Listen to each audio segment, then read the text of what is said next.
DJ Scream, heavy in the streets. We gon' get it, we gon' get it, we gon' get it. We gon' get it, we gon' get it. Get it in blood. Get it in blood. We gon' get it, we gon' get it, we gon' get it. We gon' get it, we gon' get it. Get it in blood. Get it in blood. Hood rich. Get it out the mud. Good evening, everyone, and welcome to Saints and Appetizers podcast.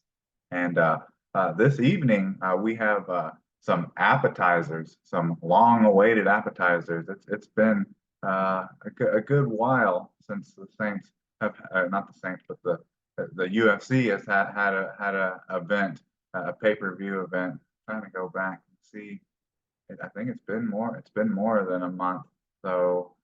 Yeah, well, yeah, I guess it's just a little bit more than a month. So, yeah, the last pay-per-view was on November 11th, 2023. So it's just about as at a month like they usually are. But this card here, it's the finale, the season finale for the UFC pay-per-views. That is. Like the grand finale of the season. This is the last UFC pay-per-view of 2023. So hopefully it goes out with a bang, you could say. But this is UFC 296, Edwards versus Covington, and that's December 16th, 2023, and that is on Saturday, and that's at T-Mobile Arena in Paradise, Nevada. And that's United States, and that should be 9:10 Central Time, because it is a local, it is a United, it's an American event because it's not overseas or anywhere like that. Yeah, this is a card that it has some firepower, some a little bit of superstar power, more maybe just because of their mouth than anything. When I talk about Colby Covington and Leon Edwards, they had some funny interactions at the press conferences and stare downs and all that. And having Colby Covington, he was all dressed up in a old timey like military uniform or something, trying to show Leon Edwards how American he was. But anyways, let's get into this. We usually just kind of go over the records and win losses and just go over the main card usually. But anyways, let's get into this right now. There's a little bit to get into. You know, it's I think will be a pretty good card.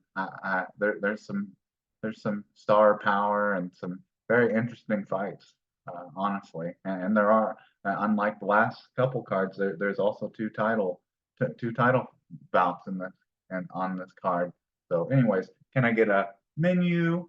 So the first fight on this card is a featherweight bout between Josh Emmett versus Bryce Mitchell, and a lot of these fights on this card kind of have, this may kind of sway the way my picks go. They kind of have fighters on the cards that are kind of old, or I was never really a huge fan of them, and we come out right out of the gate with one of those, with the Josh Emmett versus Bryce Mitchell fighter. And if you've been following me on picks long enough, you probably know I'm talking about Josh Emmett. I've never been a real big fan of Josh Emmett. Always thought he was kind of like a gate holder, kind of stepping stone type of fighter, and he finally got his chance 2 fights ago. I guess that was back February 12th, 2023, and that was at UFC 284. He finally got his chance to fight for the interim featherweight championship against Yari Rodriguez, but he ended up didn't put out a great performance, didn't even go all 5 rounds, and was submitted by triangle choke in the second round. And then since then he's lost another fight. His most recent fight was against Ilia Topuria. He lost decision, and that was on June 24th, 2023. So it seems like he kind of peaked. He had kind of feels like to me he kind of had like his last hurrah. He had a 5 fight winning streak and got a chance at the interim title belt. And I mean he's what 38 years old at this point in his career. I just I just don't. I was never a huge fan to begin with, but even now it looks like you could easily say he's on the downside of his career. But he's been in 25 fights with 18 wins, 4 losses. In the 18 wins, he's had 6 wins by knockout, 2 wins by submission, and 10 by decision. And then he's had 4 losses, 1 by knockout, 1 by submission, and 2 by decision. So he's durable. He doesn't get finished a lot, even though this is kind of coming towards the end of his career now, where he did get submitted by Yari Rodriguez. So there was uh, first one of his first and few finishes came towards the end of his career there, but he'd never been submitted until then. But he has a total of 12 fights that have gone to decision. So maybe that's kind of why I was never a big fan of him. Maybe he's kind of boring, but he's a I would probably label him as a wrestler that has decent striking ability. Has some strike kickboxing and some knockout ability because most of his finishes came by knockout. But I just not a huge fan of him. But Bryce Mitchell, just going strictly off of age, Bryce Mitchell, he's like 10 years, he's a decade younger. He's 29 years old, and his style of fighting, he's kind of Brazilian jiu-jitsu kind of submission guy. But he's just younger for one. But he's been in 17 fights, 16 wins, 1 loss. He's had not 9 wins by submission and 7 by decision, and then the 1 loss he actually got submitted. And in his last 6 fights, he's 5-1. And then the 1 loss that he had, he also lost to Ilia Topuria as well, but that was by submission. No, Ilia Topuria, no, his was by submission, but Emmett's was just a loss by decision. So they both lost both of these fighters' most recent losses have come to Ilia Topuria, but in his last fight, he bounced back against Dan Ige and won by decision.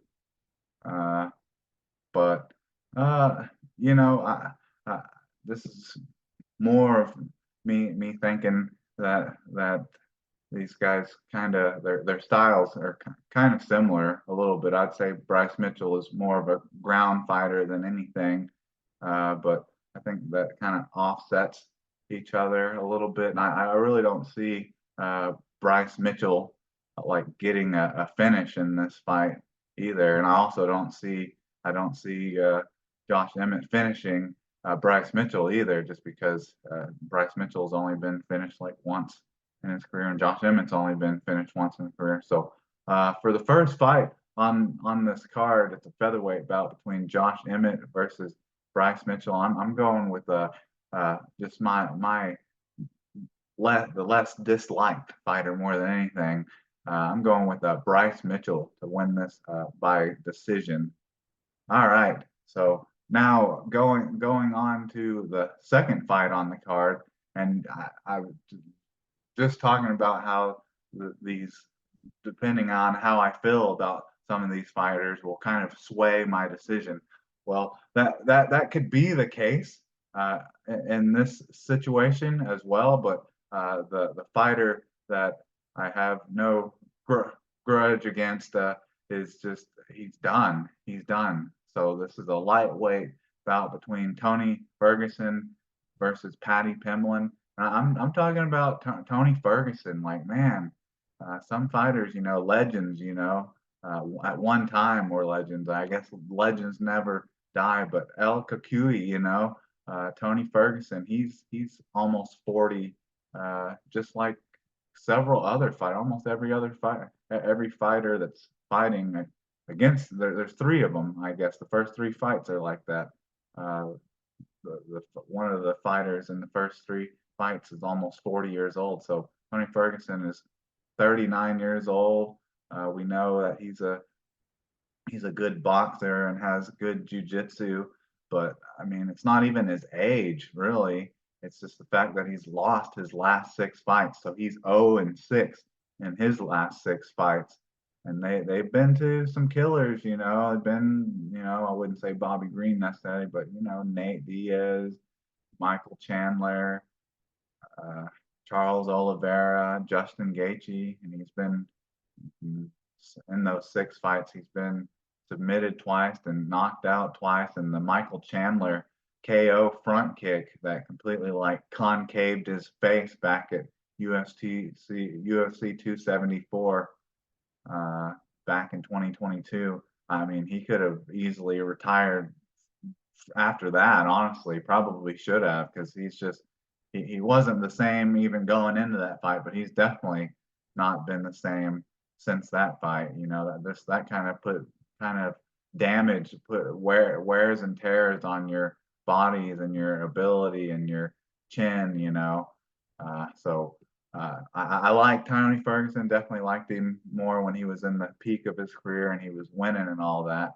But find it hard to pick Tony Ferguson to win a fight nowadays. But he's had a great career. He's had 34 fights with 25 wins and 9 losses. In the 25 wins, he has 12 wins by knockout, 8 wins by submission, and 5 by decision. And then in the 9 losses, he's been knocked out twice, submitted 3 times, and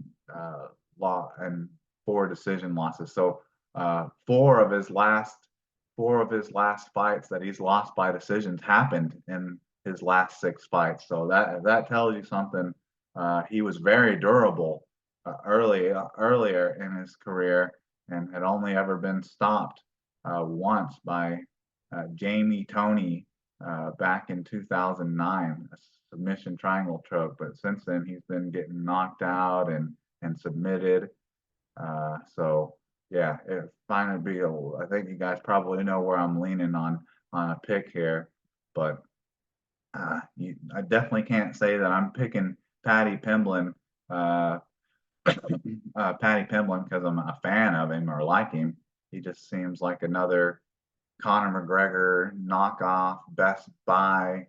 You bought him at Wish, Conor McGregor, basically just another loudmouth European. I guess he's not Irish. He's from Liverpool, England, but same thing, just same day, just different story, or same story. Another day, different same story. But yeah, the baddie. Main thing he's got going for him is just age and the fact that he hasn't been beat down in his last 6 fights like Tony Ferguson, and he's a Brazilian jiu-jitsu. That's kind of what he likes to use. He's got okay striking, but he kind of wings punches out there and tries to get lucky with his power. He has decent knockout power, but he's not the crispest striker in the world. And a lot of times when he's throwing a punch or he's trying to avoid the punch, he has his chin up in the air. So I'm a little surprised that he hasn't been devastatingly knocked out yet in his career, because he has good power himself, but technique and skill is probably not the best. Probably a better ground fighter. This Brazilian jiu-jitsu trying to submit people. But he's 6-0, like the complete opposite of Tony Ferguson. He's 6-0 in his last 6 fights, and he's knocked people out, submitted people. So it's like almost a carbon copy of Tony Ferguson's, but the the record is like switched around because he's submitted 3 people and knocked out 2 people in his last 6 fights, just like Tony Ferguson has been knocked out twice and been submitted twice. But Paddy Pimblett, he's 23, has 23 fights in his career with 20 wins and just 3 losses. And in the 20 wins, he has 6 wins by knockout, uh, 9 wins by submission, 5 by decision, and then he's never been knocked out, which is it's coming. It's gonna happen at some point with just the way he hangs that chin out there when he throws some strikes of his own and his own defense. And then he's only been submitted once and has lost only twice by decision. I'm trying to see, he hasn't lost in the UFC yet. His last loss came to Shireen Bach back in 2018 at Cage Warriors 96. So he hasn't even lost in the UFC, not yet. I wouldn't hurt my feelings at all if Tony Ferguson caught him with his chin in the air and knocked him out. But I can't have it at my best judgment that that that Tony Ferguson's going to beat the rising, I guess you could say, rising star in Paddy Pimblett. And the fact that that Tony Ferguson has been submitted in his last 2 fights, one technical arm triangle choke by Bobby Green, so got put to sleep by Bobby Green, and then got guillotine choked by Nate Diaz in his last 2 fights. So going off of that and going off of the majority of Paddy Pimblett's fights have been won by the finishes that he's had have come by submission, has 9 of them. I think he's going to submit Tony Ferguson, and I think that's going to probably happen in the later rounds because both of those submissions that he had against Bobby Green and Nate Diaz, the Diaz one came in the 4th round, and the Bobby Green one came at the end of the 3rd. So I'm going to go with Paddy Pimblett, the lightweight bout between Tony Ferguson versus Paddy Pimblett. I'm going with Paddy Pimblett to beat Tony Ferguson by submission in the 3rd round. So I got all the details with that one. All right, on to the 3rd fight on the card. We have a welterweight bout between Shavkat Rakhmonov and versus Stephen Thompson. So that's a welterweight bout between Shavkat Rakhmonov versus Stephen Wonderboy Thomas. I thought I had Shavkat Rakhmonov's name down a little bit better, but it had me a tongue twister. But I think we got it. So this fight is very similar to the Josh Emmett Bryce Mitchell fight, just in the regards that I'm not a huge Stephen Wonderboy Thompson fan, and that all dates back to his 2-fight series with Tyron Woodley. So during all that time back in 2016, 2017, I was always a Tyron Woodley fan, and everyone wanted to die on those hills back then that Stephen Thompson won both of those fights, like the one that was a draw, he won the draw, like he won that fight, and then the second fight was a majority decision, so people think that he won that, or it should have been another draw. But yeah, so just like the previous 3 fighters, he is 40 years old. He's not 38 like Emmett. He's not 39 like Ferguson. He's 40 years old, but he hasn't taken a ton of damage over his career. I'm trying to see, only been knocked out once, never been submitted. But everyone, everyone, I guess, but me maybe, loves him because of his unique, like, karate style. Karate, jujitsu. It's a little bit different. He has a real, like, wide stance and throws all these crazy kicks. So people really thinking, he's kind of like Karate Kid type of fighter. People like that. But I think similar to Josh Emmett and Josh Ferguson, I think his best days are behind him. Call me a hater or whatever, but that's just how I feel. But he's 3-3 in his last 6 fights, and he won his last fight against Kevin Holland. Put a beating on him, a bad enough beating that the corner threw in the towel in the 4th round. So he put a pretty good beating on Kevin Holland, who is a pretty good fighter. He's a respectable fighter. So that was impressive, his last fight. But then he lost to prior to that, where some people like me probably saying, "Oh, he's done. He's lost 2 in a row. Needs to hang it up." But he lost to Bilal Muhammad, which I'm still surprised he hasn't had a title fight yet, and lost to Gilbert Burns. But everyone put in front of Bilal Muhammad, he takes him down.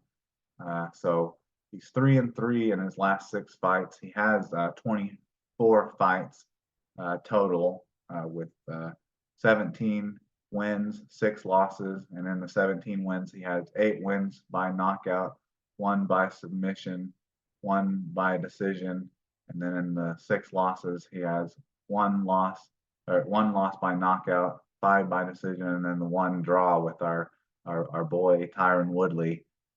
So that kind of gives you my how I feel. That's how I feel about Stephen Thompson, at least. It's not a huge fan, and you just need to recycle. Need to get some of these old heads out of here and bring in some new talent. And that's definitely what Shavkat Rakhmonov is. He's definitely a new wave, new age fighter. He's just 29 years old and has like a sambo style is what his style, I would say, is. And he's just like running through everyone that he fights, because he's obviously he's 6-0 in his last 6 fights, obviously, because he's never been beat, but he's beaten people. None of his fights have gone to decision. So every fight that he's fought, he's finished. Every fight that he's fought and every fight that he's won has been won by stoppage.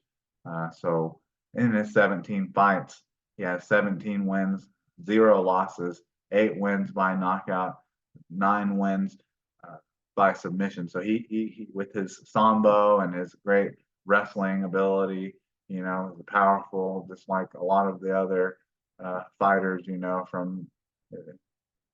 from that area. What is that? That's like Kazakhstan or whatever. All have like great wrestling, but he on top of like his great wrestling, his sambo ability, he has knockout power as well, because he's 5-0 in the UFC. So he's 5-0 and in the UFC. He's in 5 fights that he's had, and he's won like all of those fights by stoppage, obviously.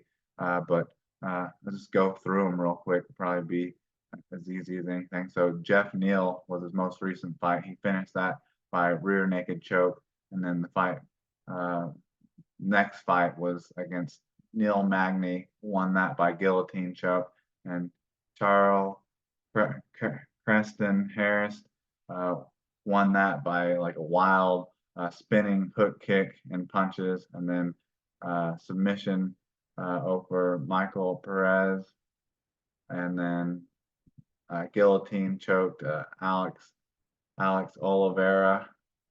So as you can see, it seems like he's on a bit of a hot streak with submitting people. So that kind of is the kind of the dislike of Stephen Thompson, and the fact that Shavkat Rakhmonov is been a submission artist since he's gotten to the UFC. So Michael Wonderboy Thompson has never been beaten by submission, but I also don't think he's ever fought anyone like Savkat Rakhmonov either. So in the welterweight bout between Savkat Rakhmonov versus Stephen Wonderboy Thompson, I have Savkat Rakhmonov winning by being the first fighter to submit Stephen Thompson. So that's what I have for the third fight. I see something that has never happened before. You're going to see Savkat Rakhmonov run through Stephen Thompson and submit him for the first time. All right, on to the co-main event. We have a flyweight bout between Alexander Pantoja, the champion, and this is a flyweight championship bout between Alexander Pantoja, the champion, versus Brandon Royval, the challenger. And wouldn't say I favor either fighter just off of who they are or anything, but I definitely did like it. I felt that way when Alexander Pantoja fought Brandon Moreno, because during the whole quad trilogy between Davis and Figueiredo, I was always on Davis and Figueiredo's side. So I wasn't a huge fan of seeing Brandon Moreno get the belt back and being the flyweight champion. So I was happy when Alexander Pantoja beat him and took the title. It was a split decision, but from what I remember from the fight, Alexander Pantoja like dominated it. So, I mean, you rarely see a champion lose their belt by split decision. So I think it wasn't as close as split decision listing. It's a little misleading, I do believe. But Alexander Pantoja, he's 5-1 in his last 6 fights, and he's a Brazilian, you know, all about the Brazilian jiu-jitsu, black belt Brazilian jiu-jitsu. See, I didn't. I guess I missed that somewhere. His nickname is the Cannibal, so I guess he'll eat you alive. I guess I missed hearing that before. But he's had a lot of fights for a fighter that's his age. You know, he's only 33, so he's in the prime, the peak of his career. And he's had 31 fights with 26 wins and only 5 losses. And in those 26 wins, he has 8 wins by knockout, 10 wins by submission, and 5 wins by decision, and or 8 wins by decision. Yeah, I think I messed that all up. So 8 knockouts, 10 wins by submission, and 8 wins by decision. And then for the 5 losses, he's never been knocked out, never been submitted, and has 5 losses by decision. So he's very, very durable, you know. He's very durable. He's good on the ground. He gets submissions. I'd say that's probably his best path to victory. So I like Alexander Pantoja. I think he's definitely a good champion. You know, don't think that he's some kind of paper champion or got lucky against Brandon Moreno or anything like that, really. And then we have Brandon Royval, who is also, I think these guys are very, very similar fighters, you know, with the black belts and Brazilian jiu-jitsu, like that. That's where they flourish, you know, as being submission artists in the ground game. So this should be a very impressive fight to see, like who wants to take it to the ground first, or who has the edge in the striking game. But Brandon Royval, he's had 21 fights with 15 losses and 15 wins and 6 losses. In the 15 wins, he has 5 wins by knockout, 8 wins by decision, and 8 wins by submission, and 2 wins by decision. And in the 6 losses, he's been knocked out once, been submitted once, and has lost 4 by decision. So he's pretty durable too, only having been knocked out and submitted once apiece. He's he is 4-2 in his last 6 fights, but leading into this fight, he is on a 6 fight winning streak where he's knocked some people out and gotten submissions of his own. But just going off of history and probably a little um, more of a veteran, a little more skilled, a little more seasoned is Alexander Pantoja. So then you got the younger fighter trying to get his first attempt at a championship belt. But in this bout, going on a run here of submission victories that I see coming. So in this flyweight championship bout between Alexander Pantoja, the champion, versus Brandon Royval, the challenger, I have Alexander Pantoja winning this by submission. Is what I think. I think he's going to submit Brandon Royval. Let's see here. In his most recent loss, he had fought against Alexander Pantoja and Brandon Royval have already fought once before, and that was all the way back in 2021, August 21st, 2021, on a UFC on ESPN, Cannonier versus Gastelum. So they've already fought, and Alexander Pantoja has already submitted Brandon Royval. I think in that fight, it kind of that the decision and the loss is a little misleading. I think Alexander Pantoja may have hurt his shoulder in that fight, but nonetheless, he still lost to him. And then the other loss, because he's 4-2 in his last 6 fights, but in those 2 that he lost to Pantoja by submission, just like I was talking about, and he's lost to Brandon Moreno. He was TKO'd with punches. So this is actually an easier pick than I was first thinking once I remembered that he fought Alexander Pantoja and Brandon Moreno. So he really hasn't beaten anyone really hasn't really beat a champion to get a shot for the belt, because he's lost to all the most recent champions already. So we're going with another submission victory here. So flyweight bout between Alexander Pantoja, the champion, versus Brandon Royval. I got Alexander Pantoja to retain his flyweight championship, and he's going to win that by submission as well. So that's 3 submission picks in a row there.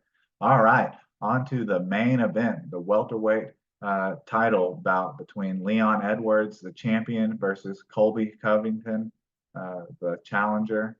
And this fight is, there's a lot of it's entertaining, leading up, Colby Covington just has all in the world to talk, and he's basically the American version kind of Conor McGregor. So I'm hating on the English version of Conor McGregor with Patty Pimblin, but Colby Covington is not much difference. But this fight, I look at this fight as similar to the fights that Colby Covington had with Kamaru Usman, where Kamaru Usman showed that that was Colby Covington's best asset, is that he's a great wrestler. He's a great wrestler, but then it kind of canceled that out. That got canceled out because Kamaru Usman was such a great wrestler that he was able to defend the takedowns and had better striking.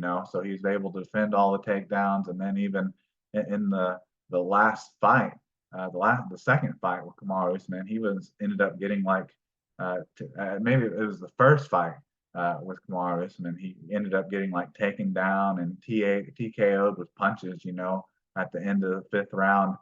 But then he was able to go the distance in the second one. But I look at that as similar, that Leon Edwards clearly has the striking advantage. You know, he's one of the best uh, kickboxers in the welterweight division. You know, so hands down has the ability to to to be the better striker in Colby Covington. Like that's pretty obvious, you know. Uh, but he also has the ability to defend the takedowns because that's the thing that happened in the fights against Kamaru Usman is that Kamaru Usman uh, realized that he was not as good of a striker as Leon Edwards, and then Leon Edwards, and then Kamaru Usman attempted to take Leon Edwards down, but couldn't do it. Couldn't take him down, and ended up getting head kicked and knocked out in the fight against in the first fight against Kamaru Usman. Kamaru Usman did, and that's how Leon Edwards got the belt. And then it was just kind of just a more of the same, you know, just defending the takedowns from Kamaru Usman and just kind of point striking in the second one. So I mean, Colby Covington, he fought Kamaru Usman twice and wasn't able to beat him, and uh, Leon Edwards fought him twice and was able to beat him. So it's kind of like he beat who you couldn't. So like you're just kind of doing the mathing, the fighter mathing. He beat you twice, uh, and he beat him twice. So how can he beat you? Which I think he's kind of like a better version of Kamaru Usman. You know, a younger, better version of Kamaru Usman. So that's why I would find it a little hard to pick Colby Covington to win this fight because if if if Leon Edwards is able to defend the takedowns, then Colby Covington really has like no chance in this fight.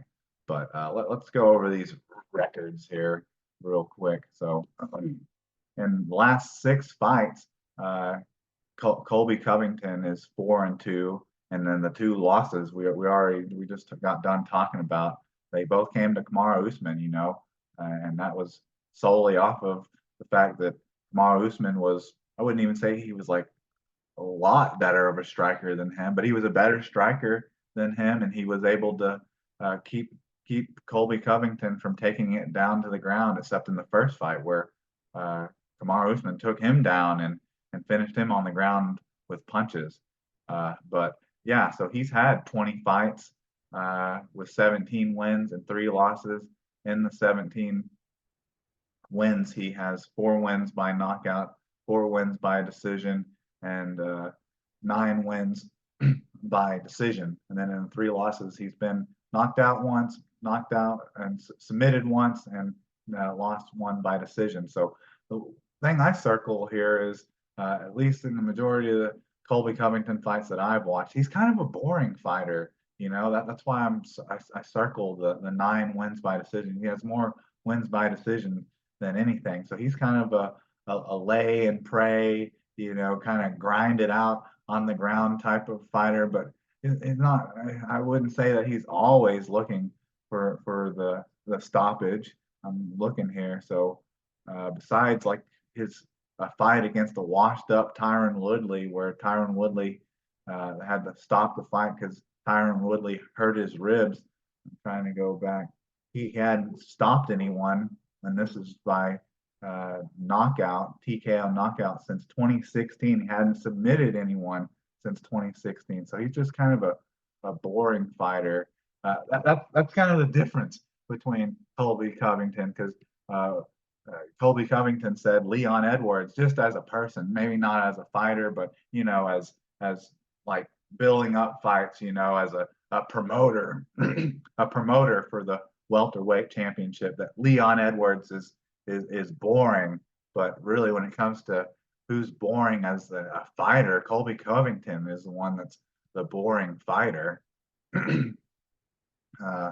But with that said, let's see. We'll get into Leon Edwards, who's been impressive, you know, over his last 6 fights. So he is 5-0-1 in his last fights because he had everyone remembers kind of the bull crap eye poke that he had on Bilal Muhammad. So that ended up being a no contest. And I was just talking about Bilal Muhammad a little while back. Like, why has he not gotten a shot at the belt yet? That's what I want to know. He's going back on. He's won about just as many fights in a row that Leon Edwards is. He's won, excluding the no contest, Bilal Muhammad. I know I'm getting all off track here. He's 9-0 in his last just not, has won 9 fights in a row, and then same as Leon Edwards. He's won even more fights in a row. 9, 10, 11 fights in a row. So I really don't really even understand why Colby Covington's getting this title shot. When I at least in my opinion, Bilal Muhammad is more worthy than Colby Covington. But it's all about views and ticket sales and pay-per-view sales, which I would with his mouth. Colby Covington definitely sells a lot more of that. But Leon Edwards with his 25, he's been in 25 fights with 21 wins and 3 losses. In the 21 wins, he has 7 wins by knockout, 3 by submission, and 11 by decision. So he's had a lot of wins by decision, a lot of fights go to decision. Well, so you could maybe argue that he's a little bit boring as well, I guess you could say. And let's see, it was in those last 6 fights, not excluding the excluding the no contest. All of them have gone to decision besides the head kick, the crazy at the end of the fight, like out of nowhere head kick over Kamaru Usman. All of his fights have gone to decision, and he hasn't submitted anyone since back in 2016. And then in his 3 losses, never been knocked out, never been submitted. So he's durable. I find it hard to believe that Colby Covington's going to take him down and ground and pound and finish him, or get him in a submission and finish him. He's just like, at this point in their careers, Leon Edwards is just like a better version, a better kickboxing version of Kamaru Usman. And then he's lost twice by decision, been disqualified, and then has the no contest that we're talking about. But this is just kind of a pretty easy fight for me to pick, just because I see a lot of compares and contrast between Kamaru Usman and how his fights went with Colby Covington. If Colby Covington can't take Leon Edwards down, then Leon Edwards is going to dominate Colby Covington with his kickboxing. So that's kind of how I see it.